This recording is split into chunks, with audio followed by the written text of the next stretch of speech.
You're trying to feed a family of 5 healthy, organic meals on a budget. Yeah. That's a challenge many families face, Yeah. especially right now.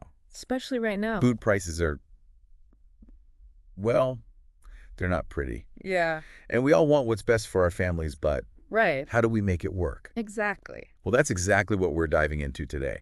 We're going to uncover the secrets to making organic eating work for your family without breaking the bank. You might be surprised at the affordable options available. Oh, really? It's about making smart choices, Okay. understanding where to prioritize. So it's not about buying everything organic. No, not at all. Okay, that's a relief. It's more about being strategic. Strategic. I like that. Okay. So where do we start? Well, first, let's acknowledge the elephant in the room.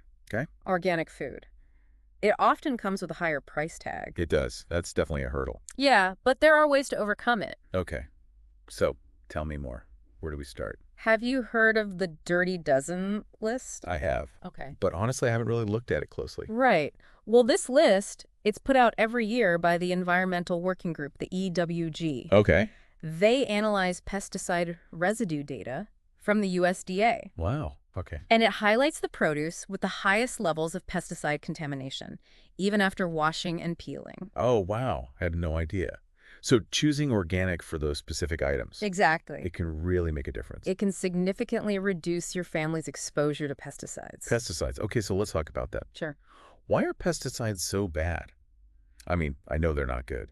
Well, there's a growing body of research Okay. linking pesticide exposure, even at low levels, Yeah. to potential health issues, Really? especially for children. Wow. Okay, so what kind of health issues are we talking about? Well, for one, many of the pesticides found on conventionally grown Dirty Dozen produce, they're known endocrine disruptors. Endocrine disruptors. Okay, I've heard that term, but remind me what that means. Sure, endocrine disruptors. Yep. They interfere with hormones. Oh, I see. And that can have all sorts of effects on our bodies. Okay, that's definitely something I want to avoid. Yeah. So things like strawberries, spinach, apples, those are usually on the list, They right? often are, yes. But buying all organic versions of those for a family of 5, Right. that could get very expensive. It could. But there are other options. Like what? Have you ever considered shopping at farmers markets? I have. I love farmers markets. Yeah. But are they always cheaper? Sometimes I feel like they can be a little, Boutique. yeah, a little boutique. You're right.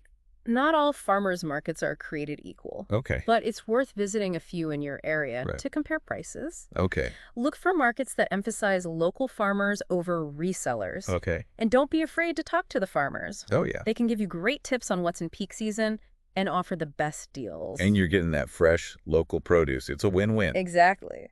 And speaking of local, that brings us to another great option. Community-supported agriculture. Or CSAs. CSAs, okay. Yeah. I'll admit, I've always thought those were just for, like, die-hard veggie enthusiasts. You know, there are so many different types of CSAs now. Oh, really? Some let you customize your box each week. Oh, wow. Others focus on specific dietary needs. I see. And some even let you work a few hours on the farm Really? in exchange for a discount. That's really cool. I had no idea. So whether it's a farmer's market or a CSA, we're talking about fresh, seasonal produce. Mm-hmm. And that makes me think about meal planning, which, Right. let's be honest, it can be tough. It can, but it's so important, Okay. especially when you're trying to eat healthy on a budget. So how do we make meal planning work with all this fresh produce? Well, the key is to plan your meals around what's in season. Okay. In the summer, when zucchini and tomatoes are abundant, Yes. your meals might feature lots of grilled veggies and salads. Okay.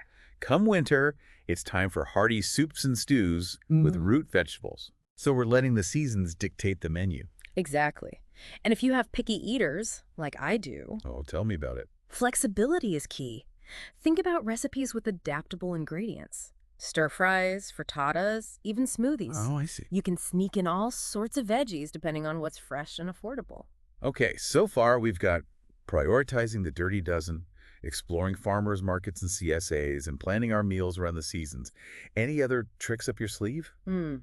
What about growing our own food? Ah, yes. I've always liked the idea, Yeah. but Yeah.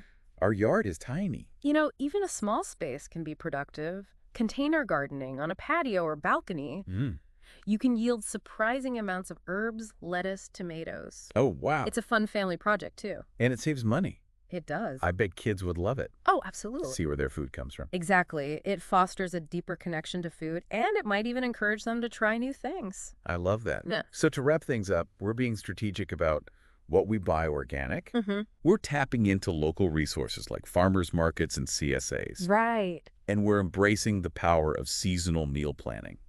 It feels more manageable already. It really is about making informed choices, not striving for perfection. That's a good point. If you had to pick just 3 organic items to prioritize for your family, what would they be and why? That's a great question. Keep that in mind as you navigate those grocery aisles. We'll see you next time on The Deep Dive.